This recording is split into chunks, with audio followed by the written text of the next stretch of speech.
नमस्कार. मी doctor Sameeran Walwekar. Max महाराष्ट्राच्या point blank या नव्या कोऱ्या करकरीत कार्यक्रमामध्ये आपलं मनापासून स्वागत. आज आपल्या बरोबर बोलण्यासाठी, चर्चा करण्यासाठी, राजकीय विश्लेषण करण्यासाठी दोन ज्येष्ठ पत्रकार इथे आलेले आहेत आणि त्यातलं सगळ्यात पहिलं नाव आहे ते सुरेश भटेवरा यांचं. सुरेश भटेवरा महाराष्ट्राला अजिबात नवीन नाहीये. गेली 35 ते 40 वर्ष महाराष्ट्रामध्ये विविध माध्यमांमधून अतिशय ज्येष्ठ पत्रकार म्हणून सुरेशजींनी काम केलेलं आहे. पण त्यांचं वैशिष्ट्य म्हणजे महाराष्ट्र टाइम्स मध्ये साधारण 2001 सालापासून दिल्लीमध्ये विशेष प्रतिनिधी आणि त्याच्यानंतर सहाय्यक संपादक म्हणून सुरेशजींनी काम केलेलं आहे. त्याचबरोबर लोकमतचे दिल्लीचे मुख्य राजकीय संपादक सुद्धा ते होते.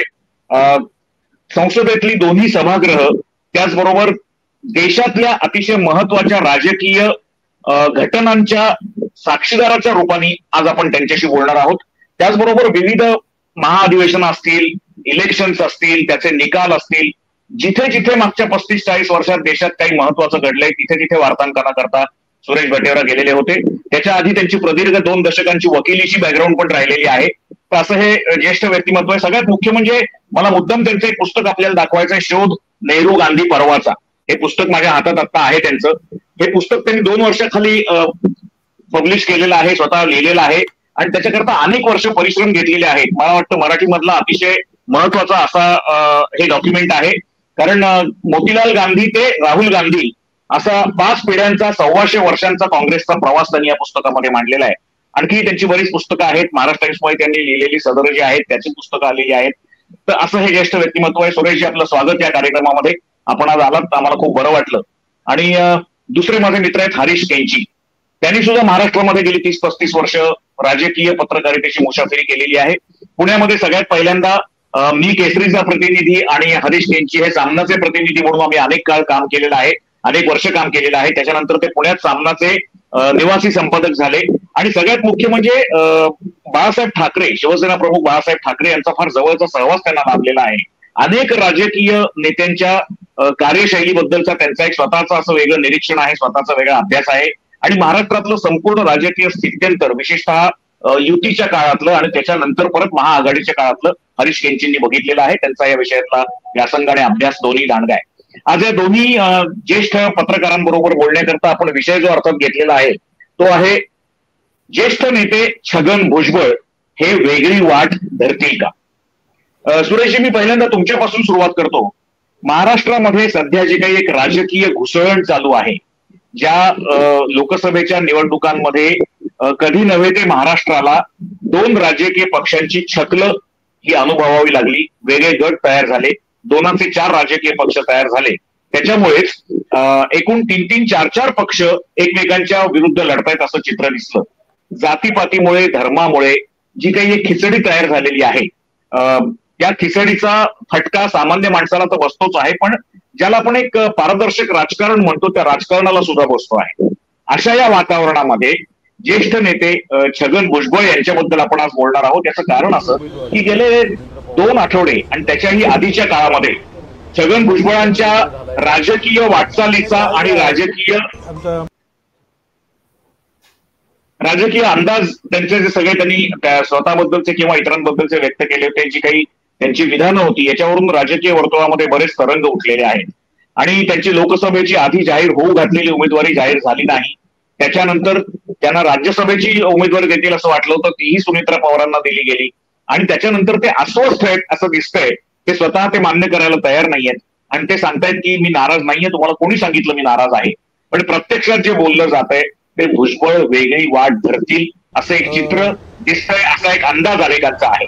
आमच्या पक्षाचे कार्याध्यक्ष प्रफुल्ल पटेल खासदार आणि खासदार सुनील तटकरे अध्यक्ष, प्रांताध्यक्ष आणि मंत्री, त्या सगळ्यांची बैठक झाली आणि त्या बैठकीमध्ये पूर्णपणे विचार झाला आणि त्या विचारांते सुनेत्राताई पवार यांना राज्यसभेसाठी उभं करायचं आहे, त्यांचा फॉर्म भरायचा आहे, हा सर्वानुमते निर्णय झालेला आहे. तुम्ही इच्छुक होता? तुमच्याबरोबर? हो, मी इच्छुक होतो. माझ्याबरोबर ते कोण आनंद परांजपे सुद्धा म्हटलं तर इच्छुक होते, बाबा सिद्दीकी होते, असे आणखीन कोण कोण 4-5 लोक असते. तर शेवटी जे आहे चर्चा अंतिम जो आहे पक्षाने तो आम्ही सगळ्यांनी मिळून तो निर्णय घेतला. मनोज जरांगे मागच्या 5 दिवसांपासून आंदोलन करत आहेत. आज एक शिष्टमंडळ त्यांना भेटायला जाणार आहे काही वेळात. कोण? मनोज जरांगे 5 दिवसांपासून उपोषण करत आहेत. ज्या पद्धतीने त्यांच्या मागण्या होत्या त्या पुन्हा त्यांना सरकारसमोर ठेवलेल्या आहेत. सरकारकडून दखल घेतली जात नाही असं म्हणणं आहे. नाही, माझं म्हणणं असं आहे की जरांगेंनी सुद्धा जे आहे काय ते उपोषण वगैरे करून जे आहे आत्मक्लेश थांबवायला पाहिजे. आणि सरकार जर त्याच्यावर विचार करत आहे की जेणेकरून ओबीसींना सुद्धा धक्का लागणार नाही आणि त्यांच्या ज्या काही मागण्या आहेत त्या मागण्यावर सकारात्मक कशा त्याने विचार करते ते सरकार विचार करत आहे. आताच निवडणुकीतून जे आहेत सगळे जे आहेत मोकळे झालेले आहेत त्यामुळे वेळ तर द्यायला पाहिजे ना सरकार. ठीक आहे. आपण सुरेशजी विधानं बघितलीच आहेत गेल्या काही दिवसातली छगन भुजबळ यांची.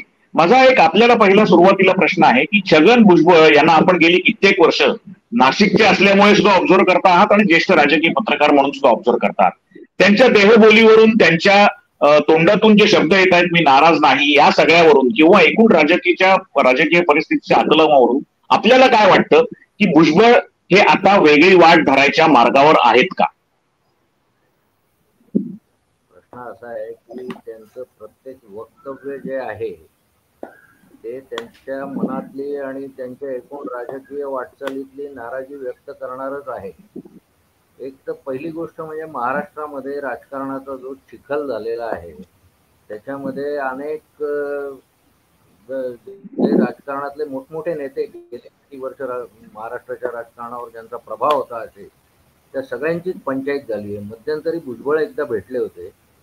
ते म्हणाले की 40 वर्ष मी विधानसभेत आणि महाराष्ट्राच्या राजकारणामध्ये काम करतो आहे. आता म्हणे माझ्या नातवाच्या वयाचे लोक आमदार म्हणून निवडून आलेले आहेत आणि तिथे जो काही खेळ चालला आहे त्याच्यामध्ये मी नेमकं काय करावं हे बऱ्याच वेळेला मला कळत नाही. म्हणजे तुम्हाला एक प्रसंग या निमित्ताने मला सांगावासा वाटतो की जेव्हा फडणवीस पहिल्यांदा मुख्यमंत्री झाले तेव्हा अगोदर राष्ट्रवादीचा पाठिंबा की नंतर शिवसेनेचा पाठिंबा असा जो काही गोंधळ चाललेला होता आणि विधानसभेत त्या आवाजी मतदानाने ते सरकार तरलं. त्याच्यानंतर भुजबळांना विचारलं की तुम्हाला काय वाटतं नेमकं, तर म्हणे नेमकं कोण कोणाबरोबर आहे कोण कोणाच्या विरोधात आहे काहीच कळत नाही हे त्यांचं वाक्य होतं. ते जरासे राजकारणामध्ये आउटस्पोकन आहेत आणि त्याच्यामुळे त्यांच्या वाक्यातून समजापेक्षा गैरसमजच अधिक होतात असं ते स्वतःच म्हणतात. तर एनिवे मुख्य म्हणजे आता सध्याच्या काळामध्ये जर बघायचं झालं तर ते नक्कीच नाराज आहेत. विशेषतः गेल्या 2-3 महिन्याचा जर कालखंड बघितला तर लोकसभेच्या निवडणुकीकरता त्यांना महायुतीतर्फे नाशिकमध्ये उभं केलं जाईल असं साधारणपणे चित्र होतं आणि ते त्यांनी त्यांच्या प्रचारालाही सुरुवात केली होती. लोकांमध्ये त्यांची एक फेरी मतदारसंघामध्ये पूर्णही झाली होती आणि बाकीच्या इतर गोष्टींच्या तयारीला ते लागले होते. त्यावेळेला नाशिकच्या सगळ्याच पत्रकारांनी विचारलं तुमचं झालंय का फायनल नक्की, याचं कारण नाशिकबद्दल खूप संभ्रमाचं वातावरण होतं. सिटिंग MP जे गोडसे होते ते सारखा प्रयत्न करत होते वगैरे आणि मग 1 महिना त्याच्यामध्ये गेला आणि भुजबळ म्हणाले की आता मी माघार घेतो कारण आता तिकीट काही जाहीर होत नाही तेव्हा याच्यामध्ये मला पडायचं नाहीये. तिथपासून त्यांच्या नाराजीला सुरुवात झाली. त्याच्यानंतर परवाची ताजी घटना म्हणजे सुनेत्रा पवार या राज्यसभेच्या खासदार झाल्या. तेव्हाही यांची दिल्लीच्या राजकारणात जाण्याची इच्छा होती आणि त्याला सांगितलेलं मगाचं त्यांचं वाक्य गव्हर्निंग होतं की आता नातवंडाच्या वयाचे आमदार झाले तर आता मी किती काळ विधानसभेच्या अंगणात खेळायचं, मला नॅशनल लेवलवर काम करायचं ही त्यांच्या मनातली तीव्र इच्छा आहे. आणि राष्ट्रवादी अजित पवारांचा जो काही गट आहे त्याच्यामध्ये काही त्यांची ती इच्छा पूर्ण होताना दिसत नाही. आणि त्या वातावरणात म्हणजे त्या परिस्थितीत त्यांनी जर काही वेगळी वाढ धरण्याचा विचार केला तर त्याच्यात काही त्यांचं जे म्हणजे अजून मोघम परिस्थितीत ते बोलतायत त्याचं कारण त्यांचं कुठेतरी अजून नक्की झालेलं दिसत नाही. पण मला असं वाटतं की या पक्षातून बाहेर पडून ते कुठल्या तरी पक्षात स्थिरावतील जातील असं वाटतं. आणि त्याच्यामध्ये त्यांच्या पुढे आज मितीला तरी 3च पर्याय आहेत. एक तर म्हणजे बॅक टू स्क्वेअर वन म्हणजे ओरिजिनल शिवसेनेतून त्यांची राजकीय कारकीर्द सुरू झाली तिथे उद्धव ठाकरेंच्या बरोबर जाणं. दुसरं म्हणजे ज्या राष्ट्रवादीतून ते घाईघाईने अजित पवारांच्या बरोबर बाहेर पडले ते आता बोलत जरी नसले तरी जवळच्या कार्यकर्त्यांकडे त्यांनी व्यक्त केलेलंच आहे. आपली जरा घाईच झाली. की नाराजीच्या सुरातला हा एक सूर आहे. आणि तिसरं डेस्टिनेशन म्हणजे काँग्रेस. तर ते दिल्लीहून राजकारण चालत असल्यामुळे इतक्या लांब क्यू मध्ये आपण जायचं की नाही याविषयी ते बहुधा स्वतः संभ्रमात असावेत. पण त्यांच्या एकूण म्हणजे बोलताना जे काही ते वाक्य बोलतायत, नाशिकमध्ये पत्रकारांशी बोलताना जे बोलतायत त्याच्याप्रमाणे त्यांची इतर पक्षांची चर्चा चालू असावी याच्यात नक्कीच तथ्य आहे. बरोबर आहे. हरीश, मी तुमच्याकडे येतो. भुजबळांना माझ्या माहितीप्रमाणे आपण दोघंही 85 सालापासून किंवा त्याच्या आधीपासून 83 सालापासून आपण बघतो आहोत. आणि त्याच्या आधी सुद्धा जेव्हा भुजबळ मेयर होते तेव्हापासून त्यांची वाटचाल, त्याच्यानंतर मग आमदार, मग विरोधी पक्षनेते आणि मग त्याच्यानंतर कॅबिनेट मंत्री, अशा विविध रूपांमध्ये, उपमुख्यमंत्री, अशा सगळ्या रूपांमध्ये आपण त्यांना बघितलेलं आहे. मला एक सांगा, भुजबळांची आजची विचित्र अवस्था ही नेमकी कशामुळे झाली असावी? एक तर आता सुरेशजी म्हणतायत त्याप्रमाणे स्वतःच त्यांनी म्हटलं असेल की आपण थोडी गाड्यामध्ये घाई केली. तर अजितदादांच्या बरोबर जाण्यामध्ये वेळेची एक अपरिहार्यता होती असं वाटतं का? कायदेशीर बडगे त्यांच्या विरुद्ध जे उभारलेले होते त्यातून सुटण्याकरता जामिनावर बाहेर आल्यानंतर हा एकमेव मार्ग उरला होता? अशी कुठली अपरिहार्यता किंवा अगतिकता होती की त्यांनी अजितदादा पवारांबरोबर ते गेले आणि त्यांना त्यावेळेला असे शब्द दिले गेले असतील का की जे आता पाळले गेलेले नाहीयेत असं सरळ सरळ दिसतंय? हां, अगदी बरोबर आहे. ते सुरेशजीने जे मूल्यमापन केलं ते अत्यंत योग्य आहे. पण आपण 1985 पासून त्यांना पाहतो आहोत. माझं एक निरीक्षण अशा पद्धतीचं आहे की छगन भुजबळ हे शिवसेनेत असताना किंवा 2 वेळा महापौर, त्यानंतर आमदार झाले, एकमेव आमदार शिवसेनेचे होते. तोपर्यंत त्यांना माळी समाज, महात्मा फुले किंवा समता या सगळ्यांचं काही घेणं देणं नव्हतं. कारण शिवसेनेत असताना त्यांनी जाहीर भाषणामध्ये सांगितलं होतं की नथुराम गोडसेचे पुतळे उभे करावेत. लक्षात आलं की नाही? परंतु मंडल आयोग आलं. मंडल आयोगासंदर्भातही त्यांची भूमिका अशी संदिग्धच होती. परंतु त्याच काळामध्ये जे काँग्रेसचे माळी समाजाचे नेते होते, जे महाराष्ट्राच्या राजकारणामध्ये मोठ्या प्रमाणात वावरत होते, मंत्री होते, आमदार होते, असे बाबूराव झुटे, म्हणजे BD झुटे असं त्यांना म्हटलं जातं, त्यांचं निधन झालं. आणि त्यांचं निधन झाल्यानंतर माळी समाजाचं नेतृत्व कोणाकडे असावं हा प्रश्न निर्माण झाला. त्या कारण माळी समाज फक्त BD झुटे हे एकमेव नेते असे होते की ते माळी समाजाचं प्रतिनिधित्व मंत्रिमंडळात किंवा विधिमंडळात करत होते. त्यावेळेला त्यांनी अचानकपणे मंडल आयोगाच्या भूमिका स्वीकारून शिवसेनेतून बाहेर पडण्याचा निर्णय घेतला. कारण मला आठवतं त्या पूर्वीच्या काळामध्ये देखील ज्या वेळेला मी स्वतः भुजबळांना सांगितलं होतं की महात्मा फुलेंचं घर आहे, कारण मी त्या परिसरात राहतो इथेच, तर तिथे घर आहेत, आपण एकदा भेटायला या, कारण ते महापौर होते त्यावेळेला. तर त्यांनी कधी तिकडं डुंकुनी पाहिलं नाही. परंतु ज्या वेळेला मंडल आयोगाचा निमित्त करून ते शिवसेनेतून बाहेर पडले आणि शरद पवारांच्या सल्ल्यानुसार ते काँग्रेसमध्ये गेले त्यानंतर, आणि त्यानंतरचा इतिहास सगळा आपल्याला सगळं माहिती आहे. आज त्यांची परिस्थिती अशी झाली की राष्ट्रवादीमध्ये फारशी किंमत दिली जात नाही किंवा जे त्यांना अपेक्षित आहे ते अपेक्षित त्यांना मिळत नाहीये. त्यामुळे काहीतरी त्यांच्या मनामध्ये एक द्वंद्व चाललेलं दिसतं आहे की आपण पक्षात राहायचं का दुसऱ्या पक्षात जायचं. कारण त्यांच्यासमोर हे पर्याय आहेत, शिवसेनेचा पर्याय आहे. आणि तिसरं एक महत्त्वाचा ज्यामध्ये मुद्दा आहे की येवलामधून जर ते उभे राहिले तर तिथे मराठा महासंघाच्या लोक खूप मोठ्या प्रमाणात विरोध करतील. म्हणून त्यांना मुंबईच्या मतदारसंघातून उभं राहायचं का माझगाव मतदारसंघात त्यांचा जो जुना मतदारसंघ आहे जिथे ते तिथून ते 2दा निवडून आले, पण त्यानंतर त्यांचा पराभव झाल्यामुळे ते पटकन येवल्याला नाशिकला गेले. तर तिथून निवडणूक लढवायची असेल म्हणून ह्या दोघांच्या गाठीभेटी घेणं शिवसेनेच्या लोकांच्या, आणि त्यांनी ते संबंध वातावरण निर्माण करायचा प्रयत्न केला असला पाहिजे असं एक वाटतं.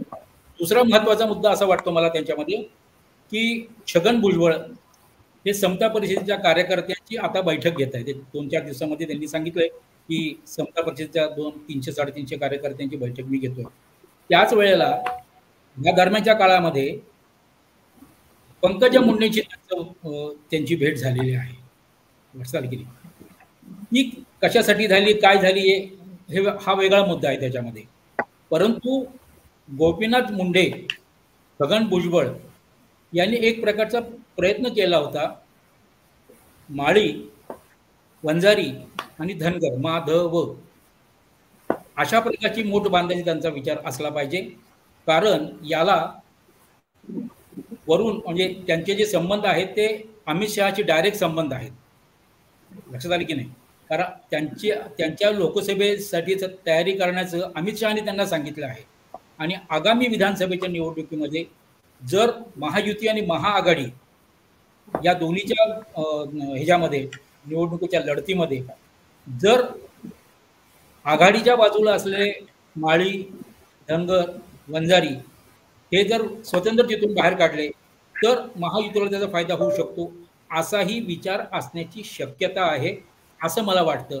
त्यामुळे तो जर त्यांचा जर आत्ता जे बोलणं दिसतंय त्यातून की मी बाहेर जाणार नाही किंवा काही नाही, हे सगळं संदिग्ध आहे आणि ते अस्वस्थ आहेत हे निश्चितच. सुरेशजी, मी परत आपल्याकडे येतो. या संपूर्ण मागच्या काही आठवड्यांच्या सिनेरिओमध्ये काही मेजर मागण्या ज्या दोन्ही बाजूनी होत आहेत, जरांगेंच्या बाजूने आणि भुजबळांच्या बाजूने, दोन्ही एकमेकांना क्रिटिसाइज करतायत. ओबीसी समाज आणि मराठा समाजातल्या विविध जाती पोटजाती एकमेकांना क्रिटिसाइज करतायत. याच्यामध्ये भुजबळांची मुख्य मागणी अशी आहे की जातीवरून जनगणना झाली पाहिजे, जातीनिहाय जनगणना ज्याला आपण म्हणतो ती झाली पाहिजे. त्याच्यामध्ये ओबीसी कोट्यामध्ये कुठल्याही परिस्थितीमध्ये ओबीसी कोट्यामधून मराठा आरक्षण दिलं जाता कामा नये, हे त्यांचं एक म्हणणं आहे. आणि नेमकं याच्या विरोधातलं म्हणणं जरांगेंचं आहे की आम्ही घेऊ तर ओबीसी कोट्यामधूनच आरक्षण घेऊ. तशा प्रकारचं आरक्षण द्यायला ऑलरेडी सुरुवात झालेली आहे. जरांगे अडून बसलेले आहेत ते सगळे सोयरे याविषयीचा जो नोटिफिकेशन निघालं होतं त्याचं कायद्यात रूपांतर होऊन ते फायनल झालेलं नाहीये आणि इम्प्लिमेंटेशन पूर्ण झालेलं नाहीये. तर ते सगळे सोयरे हा शब्द अडकून त्याच्यावर सगळं घोडा अडकलेला आहे. आता लक्ष्मण हाकेंचं जे उपोषण सुरू झालंय त्यांनी या संघर्षाची धार ही अधिक वाढलेली आहे किंवा हा संघर्ष अधिक धारदार झालाय असं म्हणायला पाहिजे. भुजबळांच्या बाबतीत आपण एक बघितलं तर त्यांचा स्वभाव तुम्ही कित्येक दशकं नाशिक मधले असल्यामुळे तुम्ही बघितलेला आहे. अतिशय अग्रेसिव्ह, आक्रमक, डायनॅमिक, जसं हरीश म्हणाले तसं आणि तुम्ही म्हणालात तसं ओव्हर स्पोकन आणि लाऊड माउथ, जे मनात येतं ते तात्काळ स्पष्ट बोलून टाकणारे आणि विशेष म्हणजे एक नाट्यपूर्ण नाटकीय अभिनय असलेला असा आवेशपूर्ण त्यांचं वक्तव्य असं प्रत्येक वेळा ते ठासून विधिमंडळात किंवा बाहेर सार्वजनिक ठिकाणी सुद्धा करत असतात. आता सध्याच्या राजकीय परिस्थितीमध्ये अजूनही तुम्हाला असं वाटतं की भुजबळ अंदाज घेत आहेत? आपण ज्या 3 पक्षांचा मागाशी उल्लेख केलात, एक तर काँग्रेसमध्ये परत जायचं किंवा मूळ शिवसेनेकडे म्हणजे उद्धव ठाकरेंकडे जायचं किंवा शरद पवारांकडे जायचं, याच्यात कुठल्या गोष्टीमध्ये राजकीय फायदा होईल याचा अजूनही ते विचार करत असतील का आता हरीश म्हणतोय तसं एक काहीतरी वेगळा स्वतःचा आउटफिट समता परिषदेच्या निमित्ताने आता तयार करून त्यातून काही सीट्स लढवायच्या आणि मग पुढे निवडणुकीनंतर ठरवायचं की कोणाबरोबर जायचं, असं काही विचार त्यांचा असू शकतो? एक गोष्ट नक्की आहे की भुजबळांचं राजकीय कारकीर्द जर पाहिली, विशेषतः ते राष्ट्रवादीमध्ये आल्यानंतर पूर्वी म्हणजे आत्ताच्या या धकाधकीच्या राजकारणात नाही, पण पूर्वी जेव्हा राजकारण बऱ्यापैकी स्थिर होतं महाराष्ट्रातून, त्यावेळेला भुजबळांशी बऱ्याच वेळेला नाशिकमध्ये आमच्या पत्रकार मंडळींच्या गप्पा झाल्या आहेत. त्यांचं USP काय आहे तर त्यांचं USP म्हणजे ओबीसीचे ते आपल्या ओबीसीचे नेते होते. या व्यतिरिक्त आणखीनही जे जे काही छोटे मोठे नेते होते त्याच्यामध्ये भुजबळ हे एक प्रॉमिनंट नाव होतं. समता परिषद त्यांनी वेगळी का ठेवली, वेगळा का संस्थात उभा, तर ओबीसीचं राजकारण करता यावं यासाठी. मी दिल्लीला असताना मला कल्पना आहे की एकदा त्यांनी बिहारला रॅली केली, एकदा त्यांनी जयपूरला रॅली केली. त्यावेळेसचे मुख्यमंत्री जे होते गेहलोत ते त्या रॅलीला उपस्थित होते आणि आम्ही दिल्लीहून ती रॅली भुजबळ काय बोलतात हे बघण्यासाठी. आता प्रश्न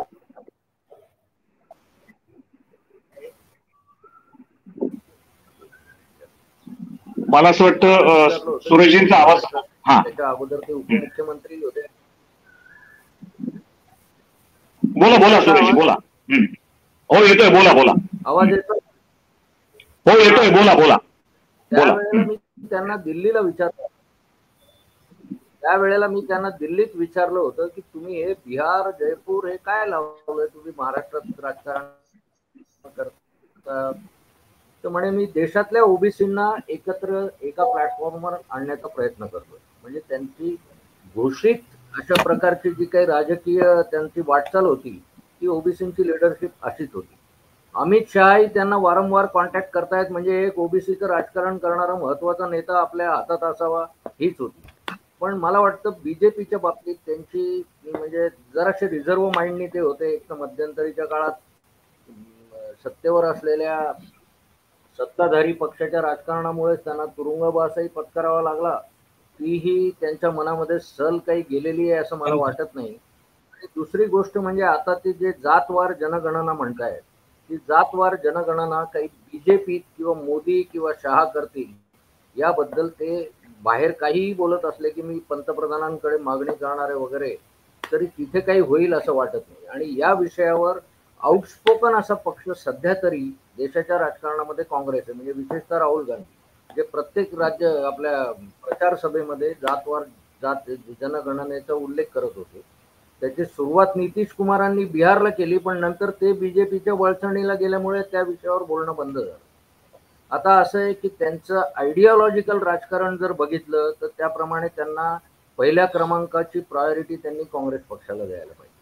पण आता राजकीय सोय म्हणून जर महाराष्ट्रातली पाहायची झाली तर महाराष्ट्रातल्या काँग्रेसची एकूण नेते मंडळी सध्याची, त्यांना भुजबळ किती ऍक्सेप्टेबल होतील किंवा महाराष्ट्राच्या राजकारणात काँग्रेसच्या एकूण कार्यपद्धतीत भुजबळ किती रुजतील हा वेगळा विषय आहे, तो आजच्या चर्चेचा विषय नाही.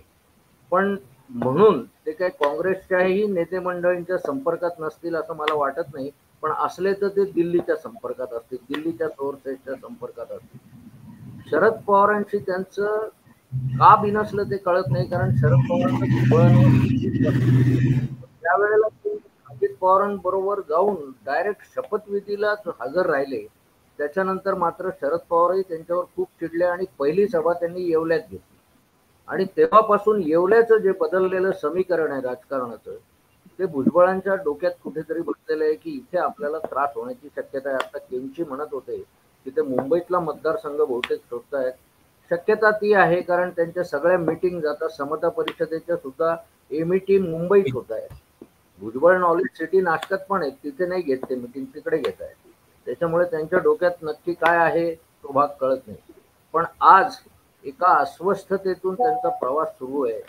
मध्यंतरी मी त्यांना विचारण्याचा प्रयत्नही केला. एका कार्यक्रमाच्या निमित्ताने आमची भेट झाली होती आणि त्यांना विचारलं की तुमची अस्वस्थता म्हणजे नेमकी कोणत्या दिशेने अस्वस्थता आहे ते जरा कळेल का. तर ते फक्त नेहमीच्या शैलीत हसले.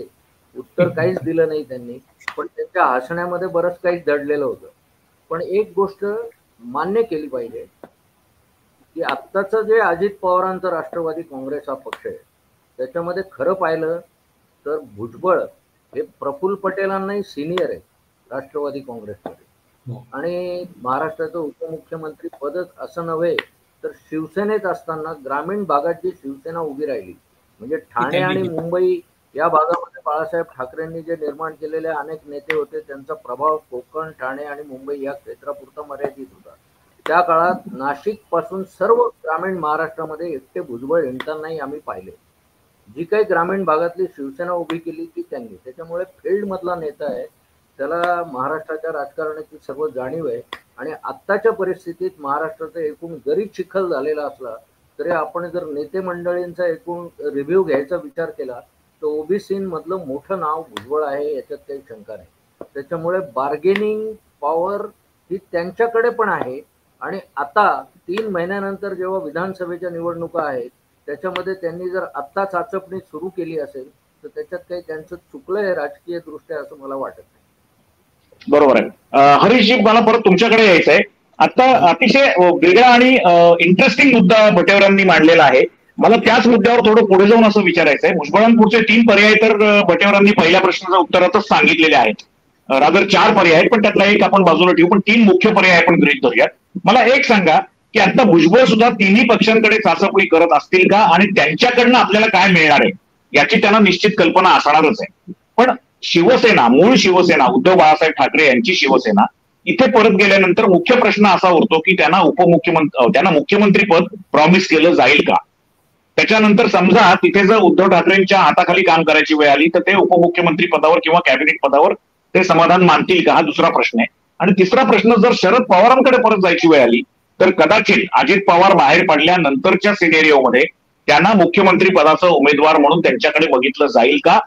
परत एकदा महायुतीतल्या घटक पक्षांना, तिन्ही पक्षांना, महाआघाडीच्या घटक पक्षांना किती जागांचं वाटप होत आहे आणि किती निवडून येत आहेत त्याच्यावर मुख्यमंत्रीपद कोणाकडे जाईल हे जरी उघड असलं तरी आता भटेरा साहेब म्हणाले त्याप्रमाणे सिनियरिटी, अनुभव आणि परत त्यांचं समाजातला, ओबीसी समाजातला असलेला मोठा पाठिंबा, या तिन्ही घटकांमुळे त्यांना कदाचित राष्ट्रवादी काँग्रेसमधून जास्ती फायदा होण्याची शक्यता आहे. पण जर मुंबईमधलं खरोखर त्याचं स्थान आपलं शोधत असतील किंवा मतदारसंघ शोधत असतील तर त्यांना कदाचित उद्धव बाळासाहेब ठाकरे यांच्याकडे जाणं श्रेयस्कर ठरेल का? तुम्हाला काय वाटतं? नाही, अगदी बरोबर आहे. तिन्ही पक्षांचे पर्याय त्यांना उपलब्ध आहेत आता भुजबळांना. शिवसेनेचं म्हणाल तर आज शिवसेनेचे कार्यकर्ते सर्वत्र आहेत पण नेते त्यांच्याकडे नाहीत. त्यामुळे नेत्यांची जी उणीव त्यांच्याकडे भासते आज, कारण तुम्ही बघितलं असेल लोकसभेच्या जाहीर सभांमध्ये उद्धव आणि आदित्य हे दोघंच सभा घेत होते. तिसरा नेता त्यांच्याकडे फारसा दिसला नाही. त्यामुळे ती जी उणीव आहे तिथे किंवा जी पोकळी आहे ती भुजबळ भरून काढू शकतात. एक. दुसरं असं की 2019ला ज्या वेळेला महाआघाडी तयार झाली त्यावेळेला शिवसेनेला मुख्यमंत्रीपद द्यायचं ठरलं. उद्धव ठाकरे यांचं मत असं होतं की ते एकनाथ शिंदे यांना द्यावं किंवा कुठल्या शिवसैनिकाला द्यावं, स्वतःकडे ते मुख्यमंत्रीपद घ्यायला तयार नव्हते असं उद्धव ठाकरे यांनीच सांगितलेलं आहे.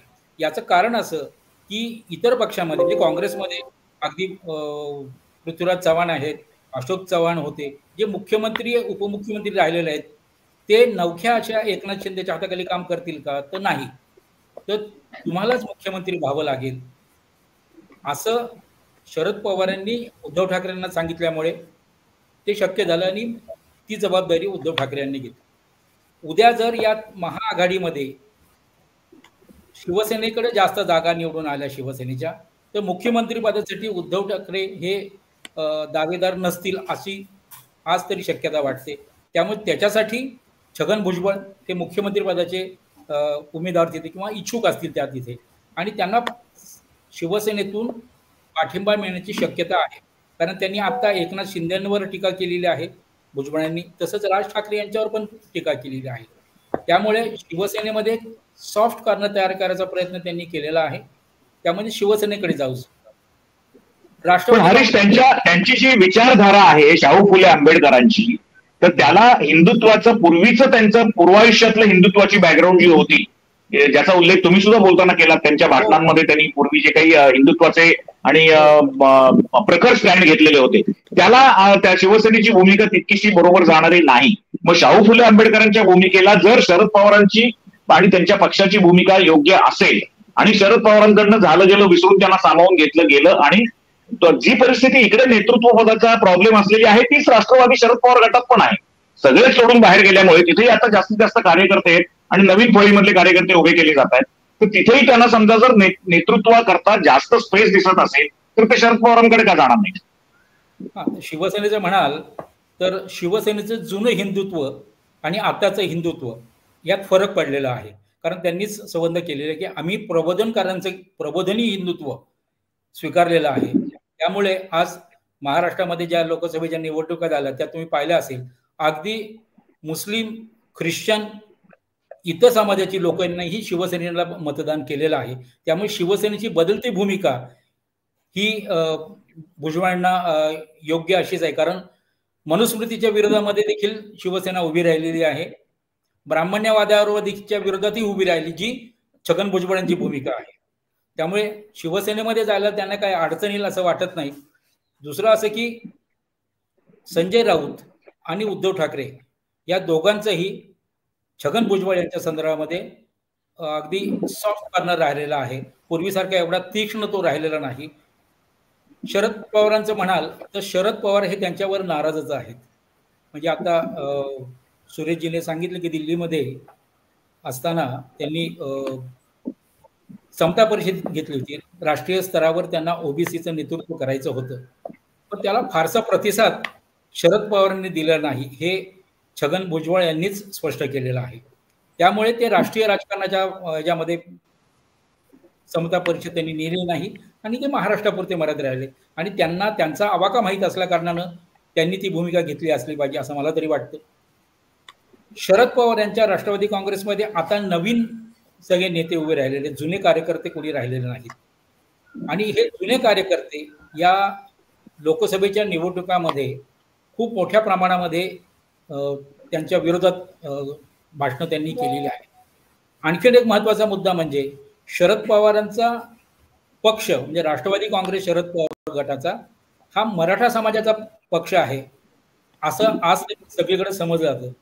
त्यामुळे शरद पवारांमधल्या इतर नेते मंडळी छगन भुजबळांना स्वीकारतील का, तर त्याची शक्यता थोडीशी कमी असल्या कारणानं मी मगाशी म्हटलं त्याप्रमाणे ते स्वतःचा काहीतरी वेगळा विचार करत असले पाहिजे अशी शक्यता खूप मोठ्या प्रमाणामध्ये आहे. आणि शिवसेनेमध्ये जर जाणार असतील तर त्यांना मला वाटतं उद्धव ठाकरे त्यांना घेऊन येतील, त्यांना काय अडचण त्याच्यामध्ये असं वाटत नाही.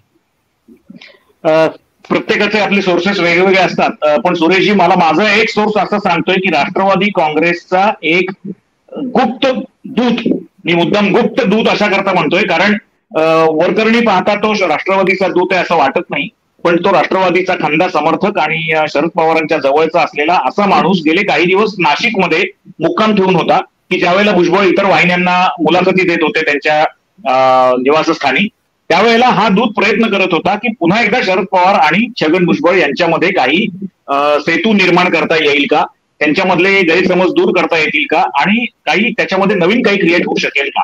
पण ज्याप्रमाणे हरीश म्हणतोय तसं शिवसेनेशी जवळ तुम्हाला जास्त शक्य वाटते का शरद पवारांकडनं आणि यांच्याकडून दोन्हीकडून काही असा एक सेतू निर्माण होईल आणि परत एकदा राष्ट्रवादीचा विचार भुजबळ करतील असं तुम्हाला वाटतंय? तुमचं आकलन काय?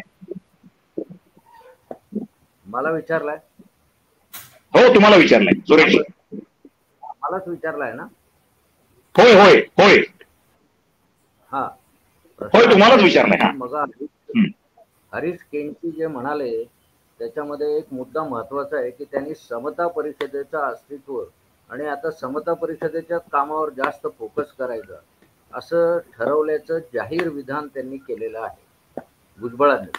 म्हणजे त्याच्यामध्ये कोणत्याही पक्षाच्या बद्दलचे जे काही स्पेक्युलेशन आहे त्याच्यापासून जरासा इतरांना दूर नेण्याचा त्यांचा नेहमीचा जो काही पवित्रा आहे तो त्यांनी घेतला आहे. आता काय आहे की भुजबळांचं वय आहे 77, त्याच्यानंतर 77 नंतर प्रॅक्टिकली स्पीकिंग ही त्यांची लास्ट इनिंग आहे राजकारणातली, ती दिल्लीला करायची असं त्यांच्या मनात आहे. पण आता त्यासाठी सोयीस्कर पक्ष कुठला, आपली बार्गेनिंग पॉवर सर्वात जास्त कुठे वर्क होऊ शकते, याच्यासाठी जर ते वेळ घेणार असतील तर तोही विचार त्यांच्या मनात असावा असा आपण अंदाज व्यक्त करायला काही आज मी तिला हरकत नाही. दुसरी गोष्ट अशी आहे की महाराष्ट्राची विधानसभा महत्वाची, आत्ताची जी निवडणूक आहे ती महत्वाची की राष्ट्रीय राजकारणातली एंट्री महत्वाची, याची प्रायोरिटी कदाचित ते मनोमन ठरवत असावे. म्हणजे राज्यसभेच्या माध्यमातून जर एकदा एंट्री झाली तर भुजबळ हे तसे त्यांच्यावरचे म्हणजे वाद विवाद, त्यांच्या आक्रमकतेवर होणारे हल्ले किंवा त्यांच्यावर झालेले आरोप प्रत्यारोप हे सगळे बाजूला ठेवले तरी त्यांच्यामध्ये क्रिएटिव्ह असा एक पॉलिटिकल आक्रमक नेता आहे हे त्यांच्या विरोधकांनाही मान्य करावं लागेल. ते राष्ट्रीय पातळीवर आले तर ते आणखीन काय नवीन उभं करतील याच्याविषयी ज्यांच्या मनामध्ये भीती किंवा दडपण आहे तेही लोक भुजबळांच्या बद्दल जर मला असं वाटतं सुरेशजींचा आवाज आणि संपर्क तुटलेला आहे आपल्याशी, नेटवर्कचा काही इश्यू दिसतोय. पण खूप साधक बाधक चर्चा झाली. हरीशजी तुम्ही मुद्दे मांडले, सुरेशजींनी मुद्दे मांडले. भुजबळ नेमकं काय करतायत याच्याबद्दल सगळ्यांना उत्सुकता आहे. फक्त ते विधानसभेच्या आधी करतायत का नंतर करतायत हे आपल्याला बघावं लागेल. मला असं वाटतं भुजबळ वेगळी वाट धरणार हे तर नक्कीच, कारण आत्ताच्या प्रस्थापित असलेल्या अजित पवारांच्या राष्ट्रवादी काँग्रेसमध्ये भुजबळांना भवितव्य नाही हे आता त्यांचे सगळे टीकाकारी मान्य करतायत. सुरेशजी आपला संपर्क परत प्रस्थापित झाला, आपण बोलू शकता. एक शेवटचा रिमार्क तुमचा फक्त याविषयी काय तो मांडू शका माझा? हॅलो. हो सर. बोला बोला, आपण बोला, ऐकू येतंय. होय होय बोला, ऐकू येतंय आम्हाला. प्रश्न असा आहे की मी मगा बोलताना ते जरासं काहीतरी इंटरनेटच्या कनेक्शनचा प्रॉब्लेम आल्यामुळे माझं वाक्य अर्धवट, तर ते राजकीय त्यांची जी वाटचाल आहे त्याचा ते अत्यंत विचारपूर्वक, कारण आता जिथे जाणार आहेत तिथे स्थिर राहावं हे तर त्यांच्या मनात नक्कीच असेल. त्यांचे जे नाशिकमधले जवळचे निकटवर्ती आहेत त्यांच्याबरोबर सातत्याने ते जिथे जातील त्यांच्याबरोबर जाणारे मंडळी आहेत, त्यांच्याशी मी काही संवाद साधला तेव्हा त्यांच्या बोलण्यातून असं मी मध्यंतरी म्हणजे याला काही काळापूर्वी म्हटलं ते अजित पवारांबरोबर कसे काय गेले, शरद पवारांचे एवढे चांगले संबंध त्यांचे असताना, असा मी प्रश्न विचारला होता त्यांना. तर म्हणे ते भुजबळ साहेब तर काही बोलणार नाही, पण आम्हाला जे वाटतं ते आम्ही सांगतो. ते काय म्हणाले की आता त्यांना तुरुंगात नाही जायचंय म्हणून ते अजित पवारांच्या बरोबर गेले. आता मध्यंतरी आपण सर्वांनी ऐकलं की त्यांची फाईलच गहाळ झाली आहे, म्हणजे तीच सापडत नाही त्या ईडीला आणि सीबीआयला वगैरे वगैरे. आता जर त्यांनी पुन्हा पक्ष बदलण्याचा विचार केला तर ती अचानक फाईल पुन्हा वर येते की काय सापडू शकते. त्यांना पक्ष निवडावा लागणार आहे. ते किती त्याच्यावर, पण मला आता अलीकडे जे भुजबळ दिसत आहेत ते पूर्वीच्या त्यांच्या आउटस्पोकन कॅटेगरीतल्या राजकारणी आविर्भावात दिसत आहेत. ते आता कम वॉट मे, जे व्हायचं ते होईल, पण मी माझा पवित्रा घेणार. त्यांना फक्त संधीची ते वाट पाहत असावेत असं मला वाटतं. बरोबर आहे सुरेशजी. असली योद्धा आणि एखादा बिबट्या किंवा वाघ जसा 2 पावलं थांबून किंवा 1 पाऊल मागे येऊन झेप घ्यायची वाट बघत असतो, नेमकं तसंच छगन भुजबळ करताना दिसत आहेत. आज आपण वेगवेगळे पैलू भुजबळांचे, त्यांच्या आक्रमकतेचे, त्यांच्या राजकारणाचे, त्यांच्या पार्श्वभूमीचे, त्यांच्या वाटचालीचे आणि पुढच्या शक्यतांचे या चर्चेमध्ये आपण बोललो आहोत. भुजबळ नेमकं काय करतील हे कोणाला सांगता येत नाही, कधी करतील हेही सांगता येत नाही, पण वेगळी वाट मात्र धरतील असं मात्र सगळ्यांना वाटू लागलेलं आहे. ती कुठली असेल, शिवसेनेची असेल का शरद पवारांच्या राष्ट्रवादी काँग्रेसची असेल, हे आता बघावं लागेल. का समता परिषदेचं अस्तित्व वेगळं ठेवून निवडणुकीनंतरच ते निर्णय घेतील आणि जरांगेंच्या आरोपांना ते कसं तोंड देतील एक ओबीसीचा नेता म्हणून, हेही पाहणं फार लक्षणीय असणार आहे. आपण दोघंही या चर्चेमध्ये सहभागी झालात त्याबद्दल आपले मनापासून आभार. आपण असंच या कार्यक्रमामध्ये पॉइंट ब्लँक मध्ये वेगवेगळे विषय घेऊन भेटत राहणार आहोत, वेगळ्या तज्ञांना आमंत्रित करणार आहोत आणि वेगळ्या विषयांवर बोलणार आहोत. आपण बघत राहा मॅक्स महाराष्ट्र आणि पॉइंट ब्लँक. नमस्कार.